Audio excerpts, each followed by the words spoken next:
सो ये मैंने जो डायग्राम बनाया है इसको फिजिक्स में क्या नाम दिया गया है? मिस्टर फेरिन, आपने तो पढ़ा है, क्या बोलते हैं इस डायग्राम को? स्लोप। स्लोप कहां से बीच में आ गया बे? स्लोप ग्राफ में होता है। ये वाले स्लोप की बात कर रहा है तू? वो फिसल पट्टी स्लाइड, ये ऐसा ना कर यार, नहीं है। सर ऐसा डायग्राम जिसमें लगने वाली सभी फोर्सेस अगर हम दिखा दे तो उस डायग्राम को खास नाम दिया जाता है फिजिक्स में। विश्वा आज एक्स्ट्रा क्लास में भी थी। सर पुली। पुली तो ये है, लास्ट क्लास में थ्योरी में पढ़ाया होगा मैम ने आपको। और जो बच्चे शो ऑफ करना चाहते हैं वो उसका शॉर्ट फॉर्म बोलते हैं, फुल फॉर्म नहीं बोलते। आज मैं इसके क्वेश्चन करके आया।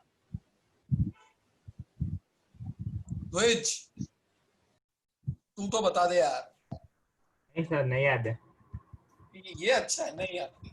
अरे मैं बोल रहा हूँ लास्ट क्लास में पढ़ा है, एक पेज का सेशन, आधे पेज की थ्योरी, साला वहीं से आइडिया लगा लो। बात साहब,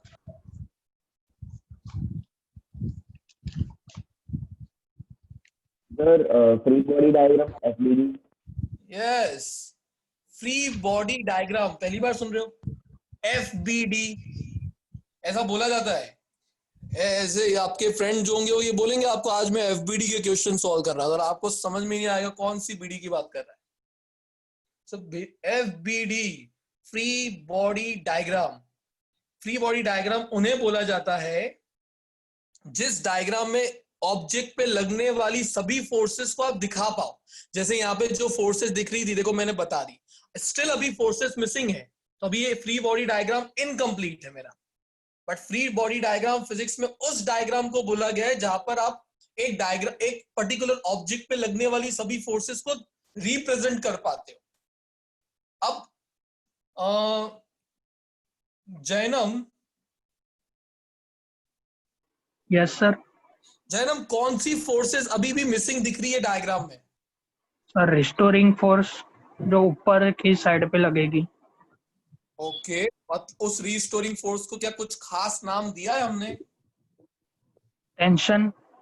यस, टेंशन। तो एक फोर्स जो अभी तक नहीं दिखाई थी और अब जब दिखानी पड़ेगी वो है टेंशन, जो दोनों ही स्ट्रिंग में ऊपर की तरफ लग रही होगी, क्योंकि ये दोनों ही स्ट्रिंग में लगे हुए ब्लॉक स्ट्रिंग को नीचे की तरफ खींचना चाहते हैं। अगर वो नीचे की तरफ खींचना चाहते हैं तो इनमें रीस्टोरिंग फोर्स ऊपर की तरफ डेवलप होगी। There is one more force which is missing here, केशनी। सर एन, जो नॉर्मल फोर्स हम लेते हैं। Yes, very good. Normal reaction जो सरफेस ऑब्जेक्ट पे लगाता है और उसका direction always perpendicular to the surface होता है। सो उसके अकॉर्डिंगली अगर मैं बनाऊंगा तो नॉर्मल रिएक्शन का फोर्स ब्लॉक 1 पे लग रहा होगा इस तरफ और इधर लग रहा होगा इस तरफ। अब ये फ्री बॉडी डायग्राम हो गया है कंप्लीट।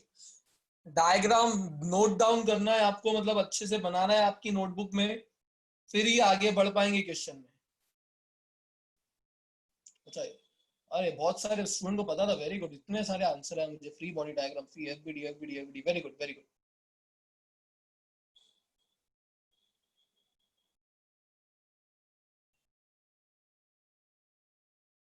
बोल भाई निशित।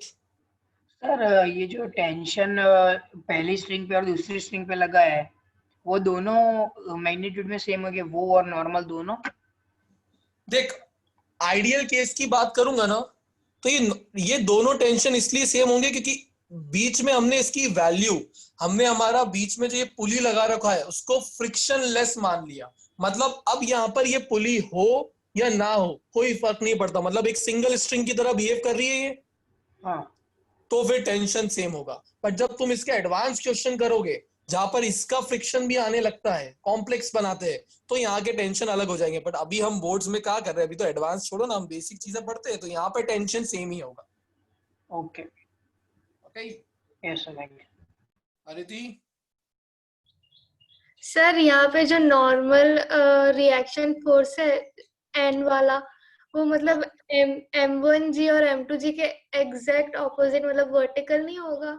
नहीं, वो तब हो सकता था जब आपका बॉक्स किसी इंक्लाइंड सरफेस पे नहीं होता, तब मैं बोलता कि mg नीचे था और नॉर्मल रिएक्शन ऊपर। बट नॉर्मल रिएक्शन कभी भी ऐसा नहीं होता है कि mg से अपोजिट बनाना होता है, सॉरी, mg से अपोजिट बनाना होता है। नॉर्मल रिएक्शन का रूल होता है सरफेस से 90 डिग्री का एंगल बनना चाहिए। ओके, या तो अब यहाँ पे देखेगी तो सरफेस से 90 डिग्री का एंगल बना रहा है वो, yes sir, yes. Right? Alright, चलिए फिर इक्वेशन पे चलते हैं। इसको हमने माना है ब्लॉक नंबर 1, इसको माना है ब्लॉक नंबर 2। अब एक चीज बताइए, क्या ये ब्लॉक उड़ के कहीं जा रहा है? नहीं, कोई पर नहीं लगे इसमें। क्या जमीन के अंदर जा रहा है? नहीं, वो भी नहीं हो रहा है। दैट मीन्स ऊपर उड़, ये नॉर्मल रिएक्शन तो उसको उड़ाना चाहती थी, उड़ नहीं पाया। ये m1g cos 30 उसको जमीन में लाना चाहता था, वो भी नहीं हो पाया। दैट मीन्स नॉर्मल रिएक्शन ने mg के cos कंपोनेंट को बैलेंस आउट कर रखा है। इस वजह से there is no net movement in this और दिस डायरेक्शन। सो मैं बोल सकता हूं कि normal reaction balances out m1g cos 30 degree. Similarly n is equal to m2g cos 60 degree. इधर वाले ने भी तो बैलेंस कर रखा होगा। अब क्वेश्चन में आपको एक एडिशनल इंफॉर्मेशन और गिवन है कि ये वाला जो ब्लॉक है वो नीचे की तरफ जा रहा है और ये वाला जो ब्लॉक है वो ऊपर की तरफ आ रहा है, ऐसा दिया है। ठीक है, यस फ्रेंड्स, कुछ डाउट है आपको? Yes sir. बोलिए। सर ये कंपोनेंट वाला समझ नहीं आया, क्या स्पेसिफिक बता ना। मतलब साइन और कॉस कंपोनेंट। ये पता लगा कि mg एक फोर्स होता है जो ग्रेविटी लगा रही होती है वर्टिकली डाउनवर्ड में। Yes sir. अब ये mg के क्या मैं दो कंपोनेंट नहीं कर सकता विच इज परपेंडिकुलर? याद कर, चैप्टर 4 में ऐसा पढ़ा था कि अगर एक वेक्टर a हो तो मैं उस वेक्टर के दो कंपोनेंट कर सकता हूं। ऐसे एक होगा यहाँ पर, वो होता था a cos थीटा, और एक होता था यहाँ पर जो होता था a sin थीटा। याद है ये वाला पार्ट? Yes sir. तो अगर ये a की जगह mg होता तो इसको मैं mg cos थीटा और mg sin थीटा नहीं लिख सकता हूँ। ओके, तो सर साइन और कॉस एक्सचेंज हो सकते हैं अगर एंगल नहीं, बदल दे नो तो? नो, हमेशा थीटा के साथ में जो कंपोनेंट होता है वो कॉस होता है और बचा हुआ साइन होता है। तो ये वो नहीं, क्योंकि थीटा था इसलिए इसको कॉस लिखा है मैंने। अगर थीटा उस साइड हो जाए तो हो जाए, पर होगा नहीं। ये वाला थीटा की बात कर रहे, इस एंगल की बात कर रहे हो जो गिवन है 30 डिग्री, और यहाँ पे जो एंगल गिवन होता है वही एंगल एग्जैक्टली ये होता है 30। ये वाला एंगल तो 60 डिग्री होगा जो तू बोल रहा है। Okay sir. ठीक है, तो हमेशा ये वाला एंगल ही लेना है यहाँ पर। ओके।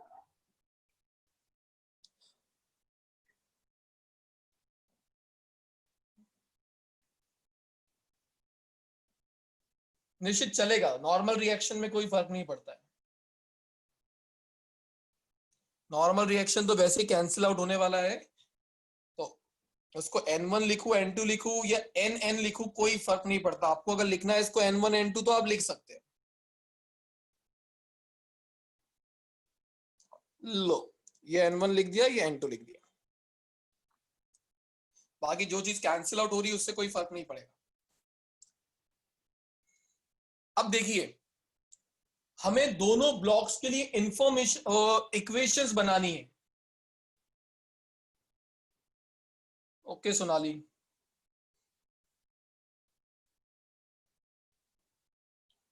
क्वेश्चन में बोला है कि बताओ स्ट्रिंग में लगने वाला टेंशन कितना होगा और ये एक्सेलरेशन कितना होगा। ये दो चीजें निकालनी है, two variables, two equations.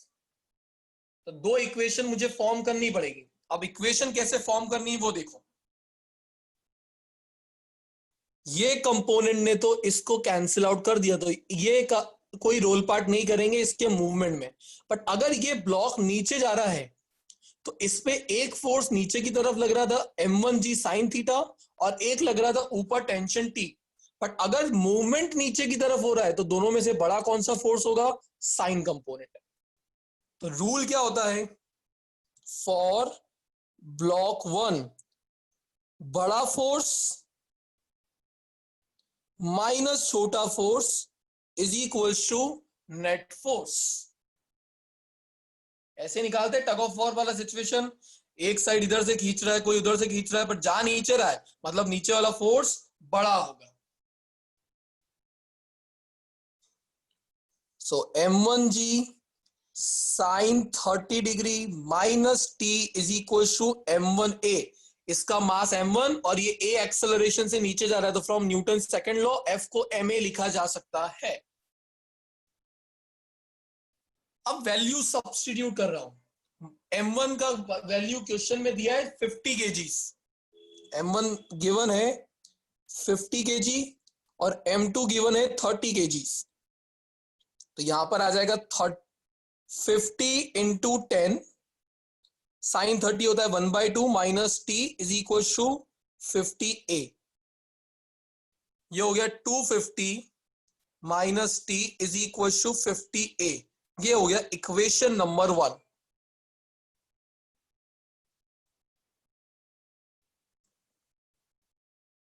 Clear है इक्वेशन नंबर 1 कैसे बनाया?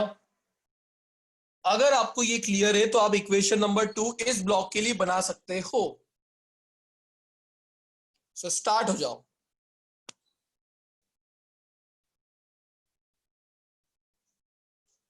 फॉर ब्लॉक 2 सिर्फ ये देखना है बड़ा फोर्स माइनस छोटा फोर्स। बड़ा फोर्स कैसे पता लगेगा? जिस डायरेक्शन में ऑब्जेक्ट का मोशन हो रहा होगा। दक्ष मुझे बताएगा कंप्लीट करके। जल्दी लिख दे दक्ष कॉपी में।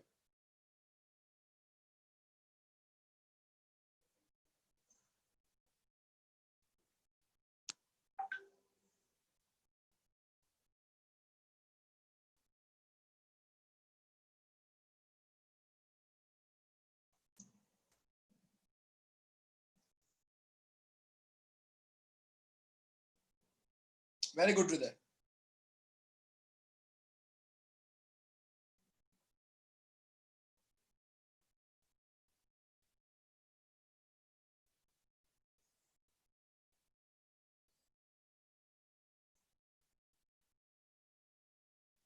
बोलिए ईद।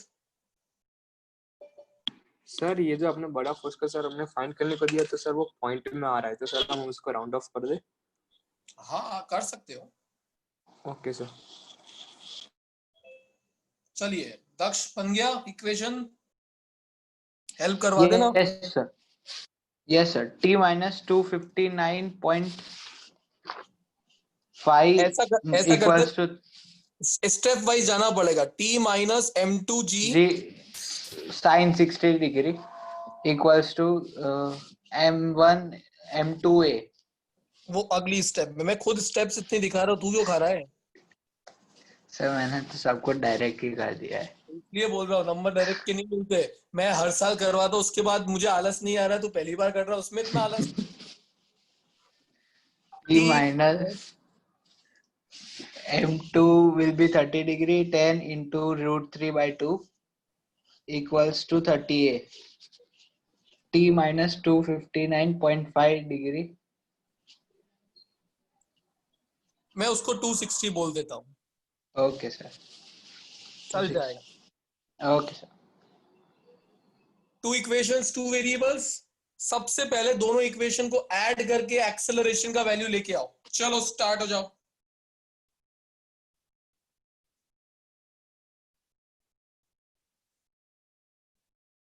Add equation 1 and 2।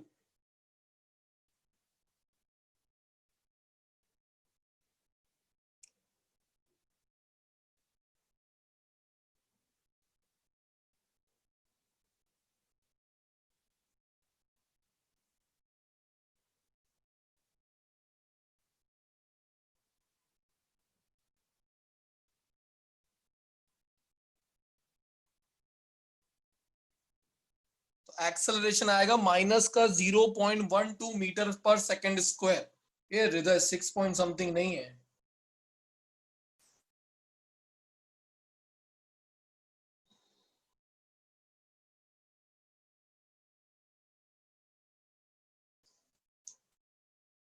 अब आपको एक प्रॉब्लम नजर आएगा, सर जो आंसर गिवन है नोट्स में वो नेगेटिव नहीं है, पर हमारा आंसर तो नेगेटिव आ रहा है, तो क्या सिर्फ मैग्नीट्यूड कंसीडर कर लेंगे? तो ऐसा नहीं होता। ऐसे नेगेटिव को इग्नोर भी नहीं कर सकते कि ये नेगेटिव आया तो उसका रीजन तो कुछ होना चाहिए। आई होप आपको लीना मैम ने लास्ट क्लास में ये बता ही दिया होगा, बट फिर भी मैं बता देता हूं। क्वेश्चन में डायग्राम एक्चुअली रॉन्ग था।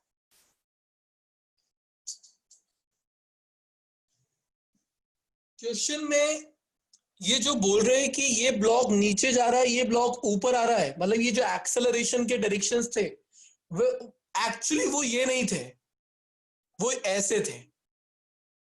अब मैंने क्यों बोला क्वेश्चन रॉन्ग था? बिकॉज अगर वो क्वेश्चन में स्पेसिफाई कर रहे हैं कि ये ब्लॉक नीचे जा रहा है तो वो सही होना चाहिए, इसलिए रॉन्ग था। बट अगर वो नहीं देते आपको कौन सा ब्लॉक ऊपर जा रहा है कौन सा ब्लॉक नीचे, तो आप अपनी इच्छा से किसी भी ब्लॉक को ऊपर या नीचे भेज सकते हैं। बस डिफरेंस क्या रहेगा कि फाइनल आंसर अगर नेगेटिव आया तो आपको एक फाइनल स्टेटमेंट लिखना पड़ेगा कि आपका कंसीडर किया हुआ डायरेक्शन एक्चुअल से अपोजिट था, मतलब आपका अजम्पशन उल्टा था। नंबर नहीं कटता है कभी भी नेगेटिव आने का, पर ये नेगेटिव आने का रीजन आपको ये क्लियर करता है, या होना चाहिए आपको क्लियर, कि नेगेटिव का मतलब था ये ब्लॉक एक्चुअली नीचे जा ही नहीं रहा था, ये जा रहा था ऊपर और ये जा रहा था नीचे।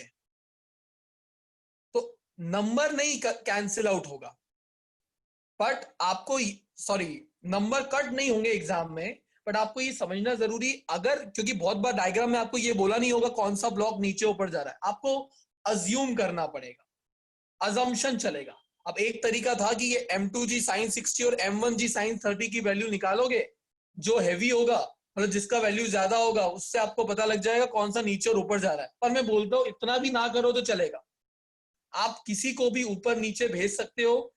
फाइनल आंसर पॉजिटिव आया तो कोई प्रॉब्लम नहीं, आप सही थे, आपका तुक्का सही था। पर अगर फाइनल आंसर नेगेटिव आया तो आपको ये ऐड कर देना है कि आपका जो अजम्पशन था जिसमें आपने माना था कि ये नीचे जा रहा है वो एक्चुअली नीचे नहीं ऊपर जा रहा था, अपोजिट था। नंबर कैंसिल आउट नहीं होता है, सिर्फ आपको ये स्पेसिफाई करना पड़ेगा। क्लियर है? Now put the value of acceleration in any one of the equation and get the value of t।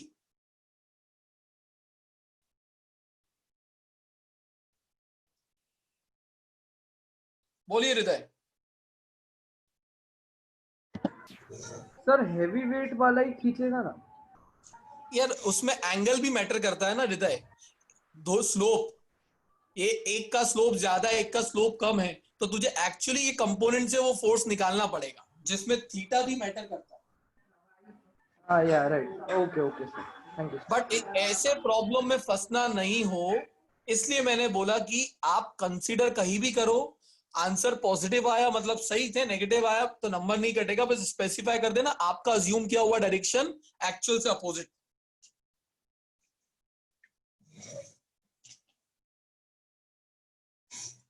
सब चलिए टी का वैल्यू लाइए और टी का यूनिट लिखना मत भूल जाना, या ए का यूनिट।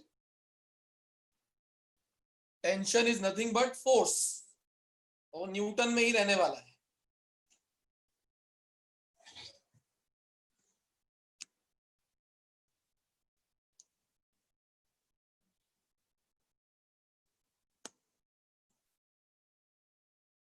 आ जाए आंसर तो मुझे थम्स अप देते जाओ, बस उतना सफिशिएंट है।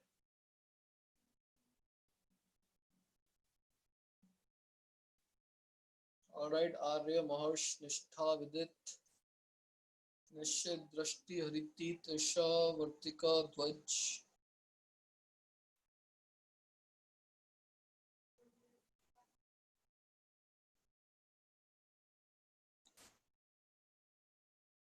फोर्टीन क्वेश्चन तो मैम ने आपका करवा ही दिया है, सो 14 डन, 15 डन, 13 पे शिफ्ट हो जाते हैं।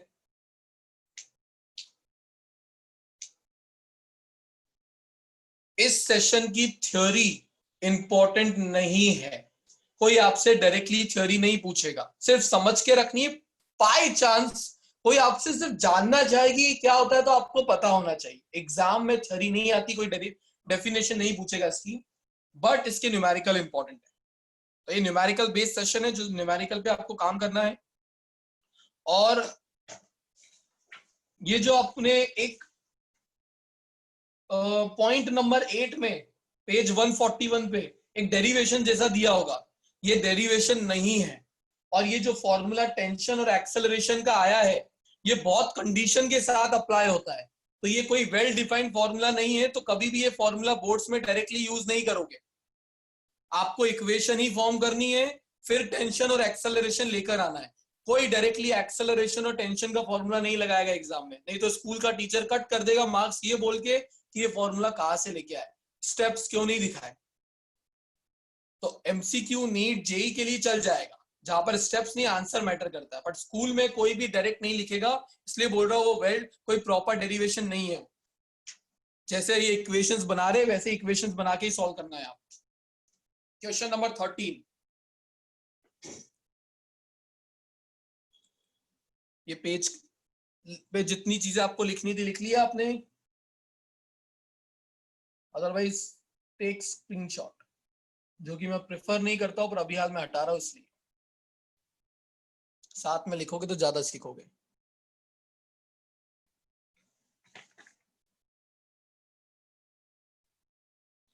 नाउ क्वेश्चन नंबर 13,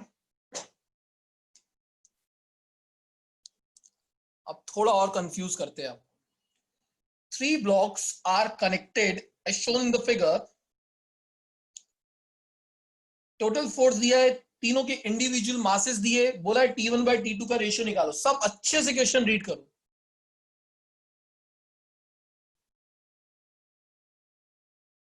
पंत वो तो मैं बता रहा हूं ना कि पॉजिटिव आंसर आने का मतलब है कि आपने जो डायरेक्शन कंसीडर किया है वो सही है, और इन क्वेश्चंस में नेगेटिव का मतलब क्या होता है कि अज्यूम किए हुए क्वेश्चन से, सॉरी डायरेक्शन से आपने अपोजिट डायरेक्शन कंसीडर किया है। सर वो सब है, स्टिल डायरेक्शन ऑफ टेंशन समझ नहीं आता, इसलिए करवाना पड़ेगा।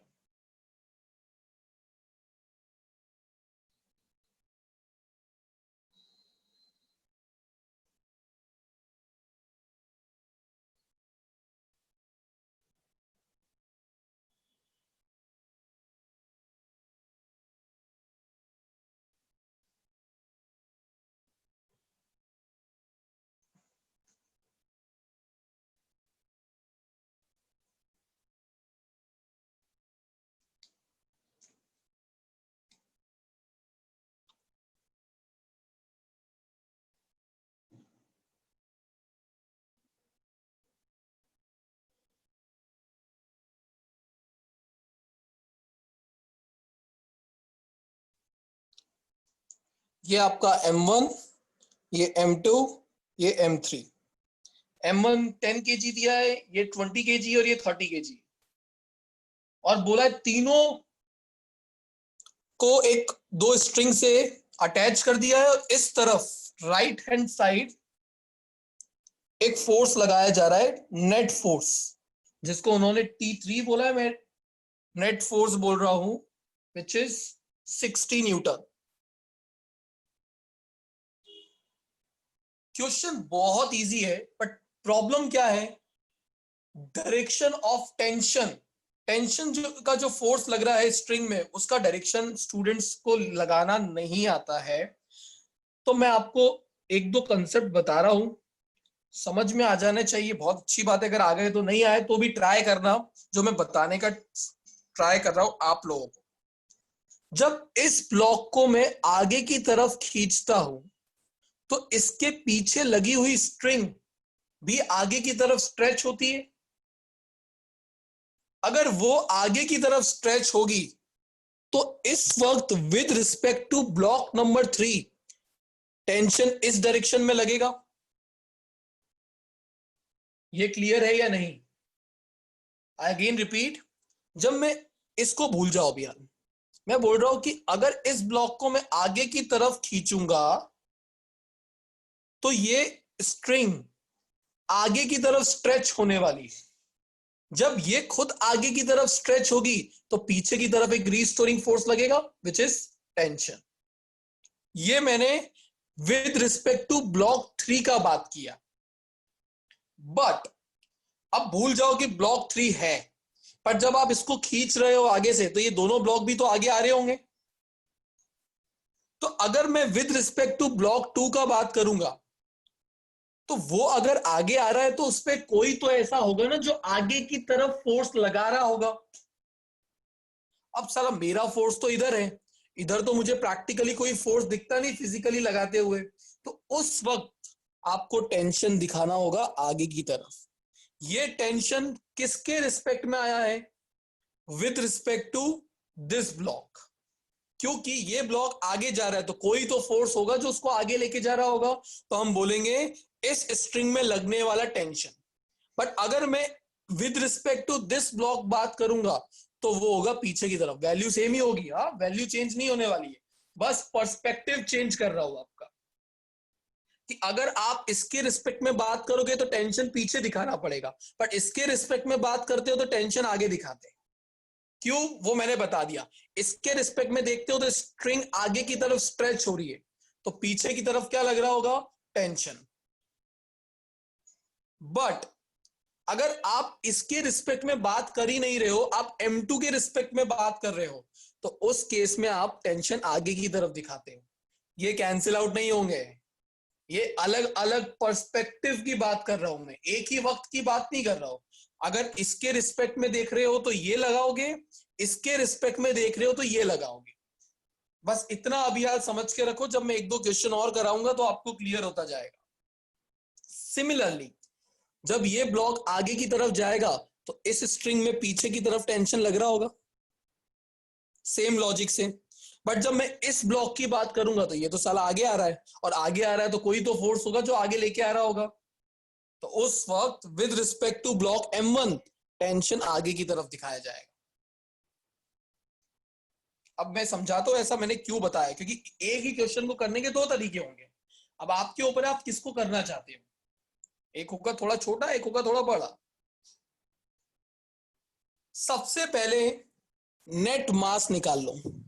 नेट मास क्या होगा? M1 plus M2 plus M3 which is 60 kg। Net force कितना दिया है? 60 न्यूटन। तो फ्रॉम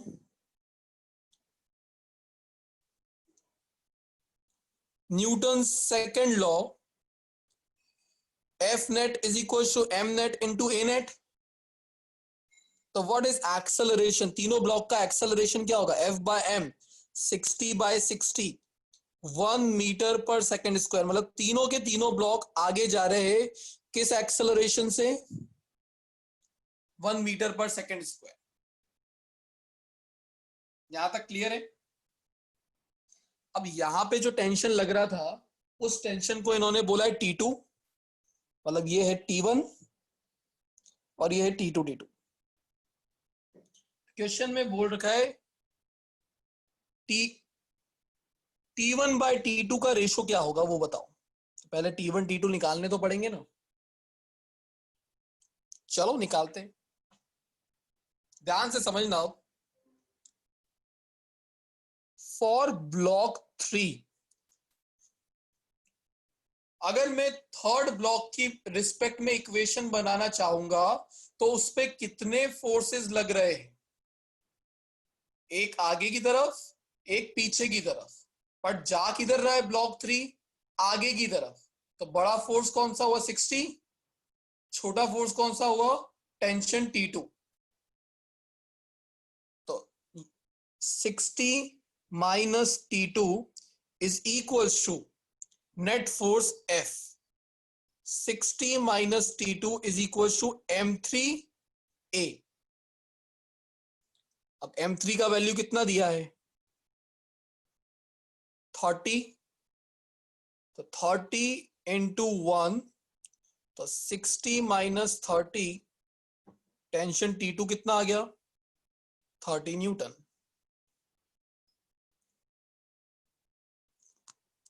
कोई डाउट?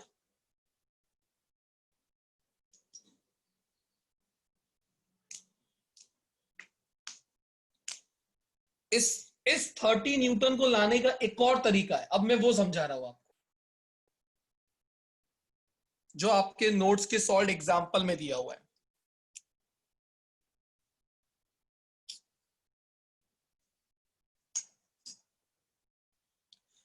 जिस तरीके से ये वाला फोर्स इन तीनों ब्लॉक को आगे लेके जा रहा था, क्या यही काम T2 इन दोनों के लिए कर रहा होगा? अगर मैं बोल रहा हूं आपको ये भूल जाओ, बट इन दोनों को याद रखना, इनको भूलना नहीं, ये दोनों आगे जा रहे हैं, तो आगे कौन सा फोर्स लेके आ रहा होगा? Tension T2। तो आगे फ्रॉम न्यूटन सेकंड लॉ मैं लिख सकता हूं T2 is equal to m1 plus m2 a, total mass T2 m1 plus m2 को लेके आ रहा है, और किस एक्सेलरेशन से लेके आ रहा है? 1। तो m1 प्लस m2 कितना होगा? 10 प्लस 20 30 इंटू 1, तो भी T2 का वैल्यू देखो कितना आया? 30 न्यूटन। अब ये वाला T2 मैंने किसके रिस्पेक्ट में देखा है? इधर वाले ब्लॉक के रिस्पेक्ट में, और ये वाला T2 इधर, बट वैल्यू वही सेम ही आएगा। इसलिए मैंने आपको बताया दोनों तरीके किए जा सकते हैं। ये एक तरीका हुआ, ये दूसरा, आपके ऊपर है आपको कौन सा करना है। इसलिए और करके लिख लो, बिकॉज जब क्वेश्चन आगे और करोगे तो आपको ये क्लियर होगा कि दोनों मेथड में से आपको कौन सा करना है उसमें।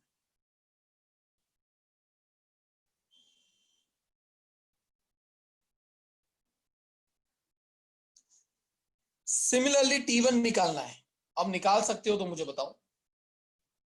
ये वाला मेथड इजी पड़ेगा T1 के लिए, पिंक वाला, क्योंकि T1 वो वाला टेंशन है जो सिर्फ किसको आगे लेके आ रहा है? m1 मास को। तो उसके लिए मैं क्या कर सकता हूं? T1 is equal to m1a mass times acceleration. Mass कितना है? 10, एक्सेलरेशन कितना है? 1। T1 कितना हो गया? 10 न्यूटन। बट आप इस वाले मेथड से भी कर सकते हो। फिर आपको इस ब्लॉक को देखना पड़ेगा, तो आगे की तरफ लग रहा है T2, पीछे की तरफ लग रहा है T1। T2 minus T1 is equal to M2A, वो एक तरीका होगा, उससे भी आंसर 10 न्यूटन ही आएगा। मैं आपको दोनों पैरेलल बता रहा हूं, आपको पता होना चाहिए। अब आपको जो अच्छा लगे आप वो कर सकते हो।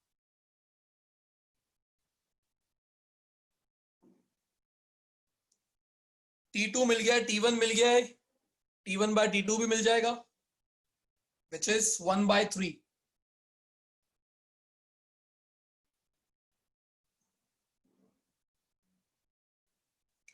ऐसा ही एक और क्वेश्चन करते, क्वेश्चन नंबर पहले 10।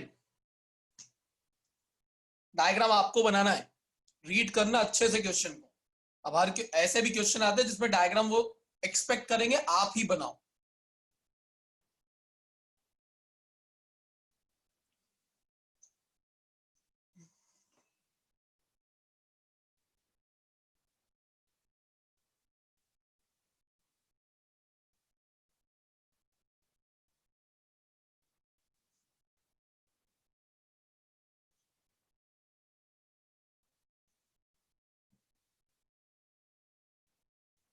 वीडियो ऑफ करके क्यों बैठ गए? जिनके ऑन थे उनके भी ऑफ हो गए। या कुछ तो करते हो तुम, ऑन कुछ कर सकते हो तुम। जिनकी शक्ल मुझे याद होगी उनको तो कर देना चाहिए, जो हर वक्त करते।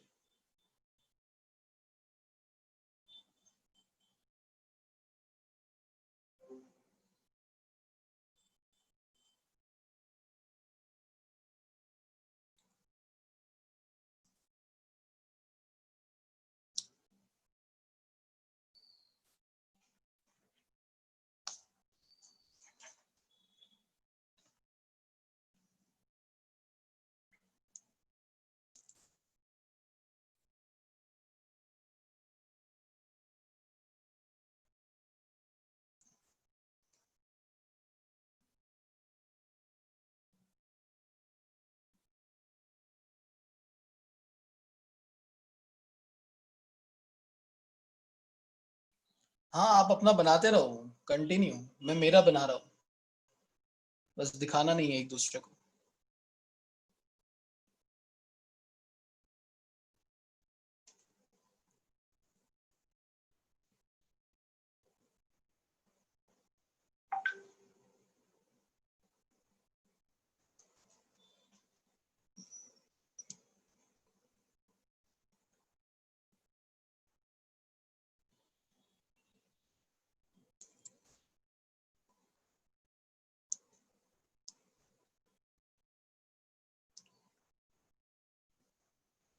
और डायग्राम के साथ टेंशन अगर दिखा पाए तो वाह, मजा आ जाएगा।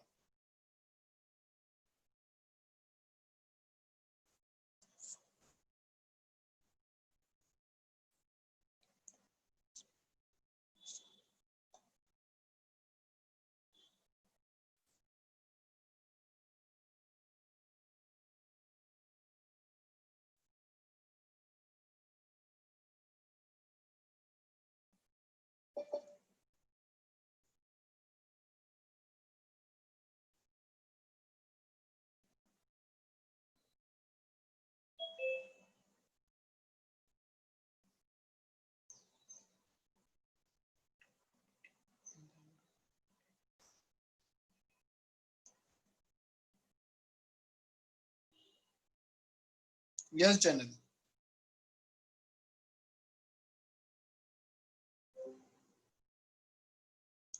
आर्य, आपका डाउट एक बार आप वापस बोलोगे?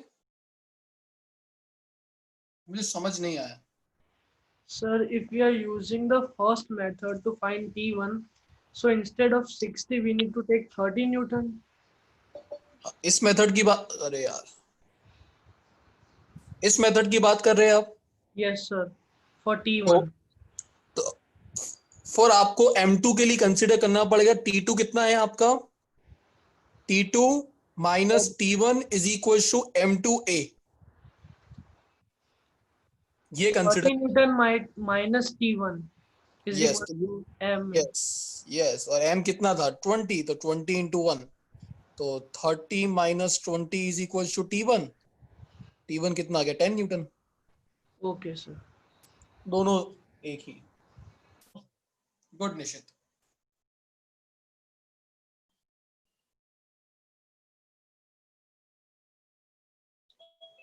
ऑलराइट, सो क्वेश्चन में आई होप सबने ऐसा बनाया होगा अपना डायग्राम। मे बी अगर M1 आपने इधर दिखाया तो आपका F इधर आएगा, वो चल जाएगा। So two bodies whose masses are M1 and M2 are tied by a light string and are placed on a frictionless horizontal surface. When M1 is pulled by a force F, and acceleration of 5 meter per second square is produced in both the bodies. Calculate the value of F and the tension in the string. Wait करो यार। अब देखो, same logic वापस मैं आपको बोलूंगा लगाने के लिए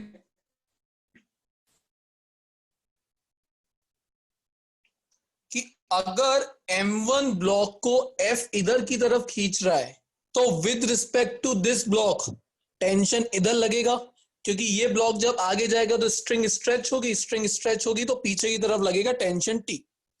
but at the same time मैं इसके मूवमेंट को भूल जाता हूं, ये भी तो आगे जा रहा था, तो कोई तो होगा ना जो इसे आगे लेके जाएगा, तो उस वक्त with respect to this block tension आगे बताते हैं। ठीक है, अब आपकी इच्छा है कि आप ये टेंशन इसके रिस्पेक्ट में लेके आना चाहते हो या इसके रिस्पेक्ट में। जैसे हमने प्रीवियस क्वेश्चन में देखा, आंसर सेम ही आते हैं। सबसे पहले from Newton's second law, F is equal to ma। Mass कितना है? M1 plus M2 which is 200 और एक्सेलरेशन है 5, तो फोर्स कितना लग रहा है? 1000 न्यूटन। ये तो पपलूसा था।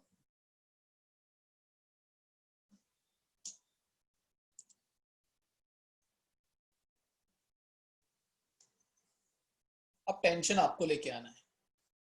मैंने आपको दो मेथड बताए थे टेंशन लाने के, एक ये भी हो सकता है और एक ये भी हो सकता है। दोनों में से कोई भी मेथड यूज करो और टेंशन का वैल्यू लेके आओ।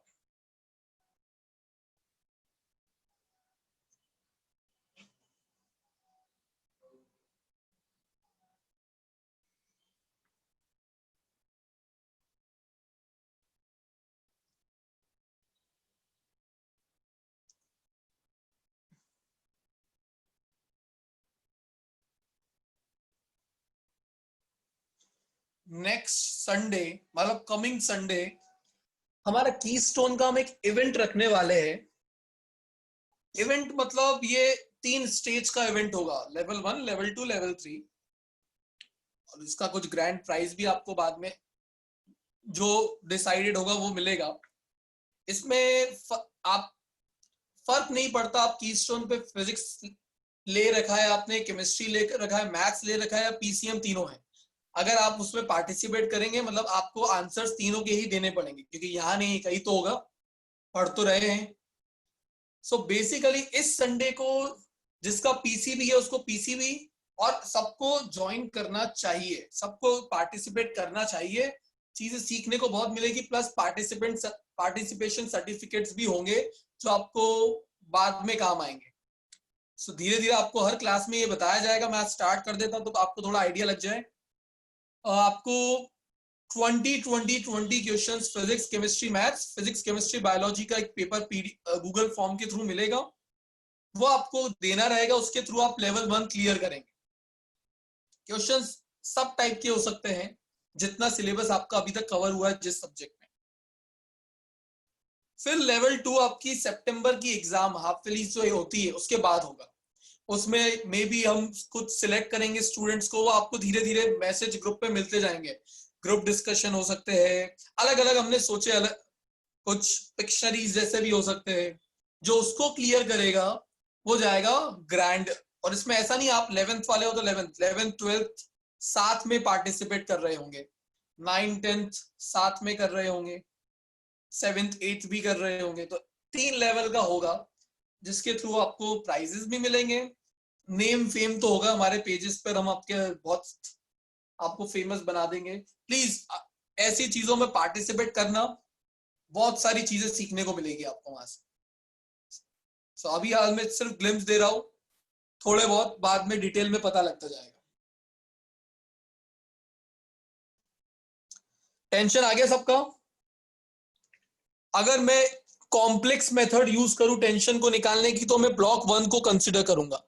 विद रिस्पेक्ट टू ब्लॉक 1, आगे की तरफ लग रहा है फोर्स F, पीछे की तरफ लग रहा है टेंशन। बड़ा फोर्स माइनस छोटा force is equal to net force which is M1A। Force था 1000 माइनस T, मास इसका कितना है 50 इंटू A5, 250। तो 1000 minus 250 is equal to T which is 750 newton. ये थोड़ा बड़ा मेथड होता है। बट अगर मैं विद रिस्पेक्ट टू ब्लॉक 2 की बात करता तो ब्लॉक 2 पे टेंशन T आगे की तरफ लग रहा है और वो ब्लॉक M2 को आगे लेके आ रहा है। तो मास कितना है 150, एक्सेलरेशन कितना है 5, 750 न्यूटन। तो यहां से भी आपका टेंशन सेम ही आएगा। हर बार दोनों मत करके आ जाना, एक ही करना है। बस मैं आपकी अंडरस्टैंडिंग के लिए दोनों करवा रहा हूं। ध्वज को समझ में आया क्या? गुड।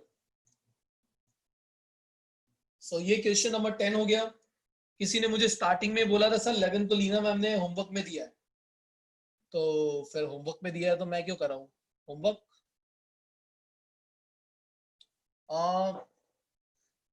11 और 12 इजी है। आपके 3 इक्वेशंस ऑफ मोशंस की हेल्प लेनी पड़ेगी आपको, पर आपसे हो जाएंगे। क्वेश्चन नंबर 9 में डिस्कस कर रहा हूं। दिखने का बड़ा है पर है बहुत छोटा सा।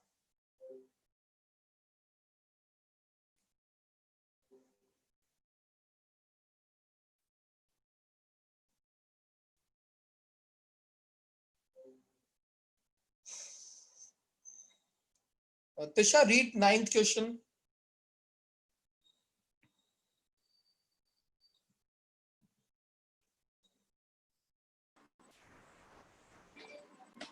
See figure 117. A wooden block of mass 2 kg rests on a soft horizontal floor.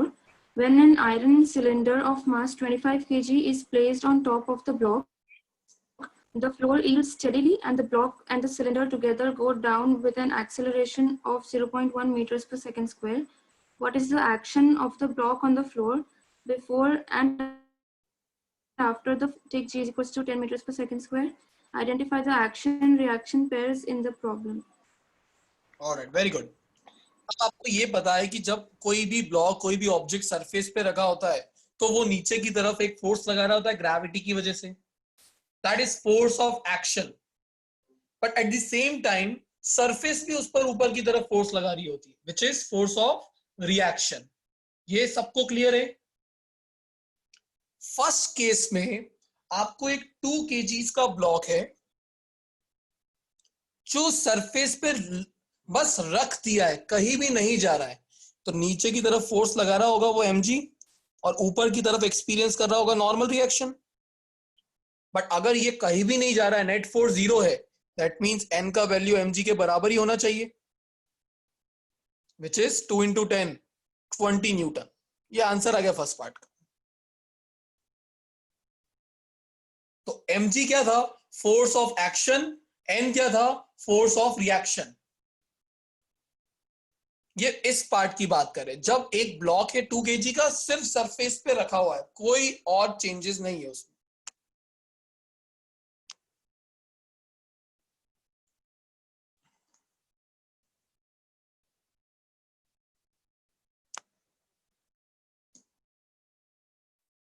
अब इस वाले केस में आपको बोला है एक फोर्स, ये तो फिक्स है, mg का नीचे लगेगा नॉर्मल रिएक्शन का ऊपर, बट जैसे ही इस ब्लॉक के ऊपर एक सिलेंडर रखा 25 kg का, ये पूरा सिस्टम नीचे की तरफ जाने लग गया, मतलब यील्ड होने लग गया।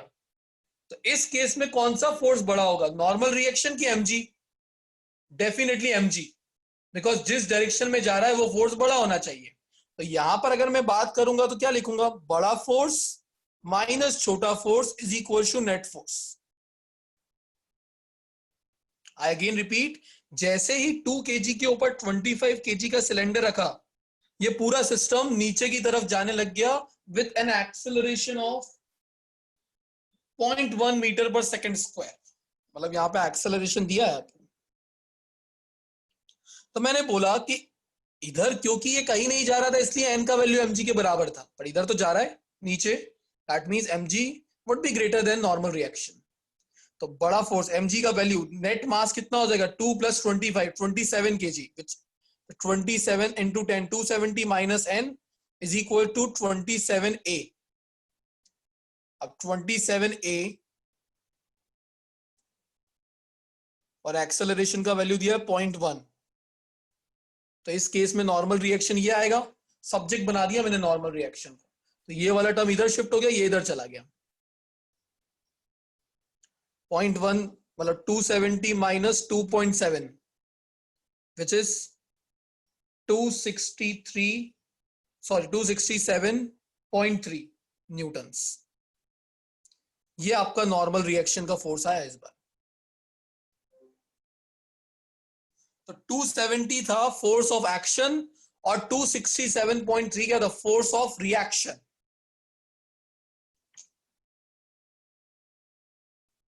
क्लियर है? Please if you have any doubt raise hand और else give me thumbs up. दोनों में से एक तो कर दो। यस विदित। सर एक्चुअली मुझे डाउट 10th क्वेश्चन में। क्या है बताइए। सर ये जो F 1000 न्यूटन है, तो सर वो इफेक्टिव मतलब फोर्स होगा? यस, बिकॉज वो नेट फोर्स है जिससे ये पूरा सिस्टम आगे की तरफ जा रहा है। तो सर वो टोटल फोर्स जो पहले लगाया होगा वो 1000 + 750 होगा। 1000 + 750 नहीं थी विदित, यह गलत समझ रहे हो आप। मैं अगर सपोज करो ये ब्लॉक है, इसको आगे की तरफ लेके जा रहा हूं, तो आगे की तरफ तो ये एक नेट फोर्स से ही जा सकता है। वो कितना है? 1000। पर जब वो फोर्स आगे की तरफ लगता है तो बीच में दोनों ब्लॉक के एक टेंशन का फोर्स प्रोड्यूस होता है। वो कितना है? 250 न्यूटन। ये बोला गया है।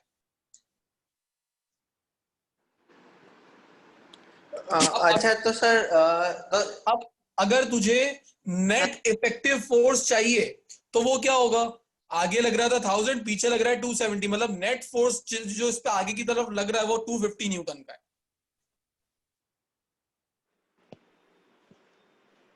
तो ओके, तो सर 1000 नेट फोर्स नहीं होगा, Right. 250 नेट यस फोर्स होगा। यस, क्योंकि Okay. टेंशन पीछे भी लग रहा है,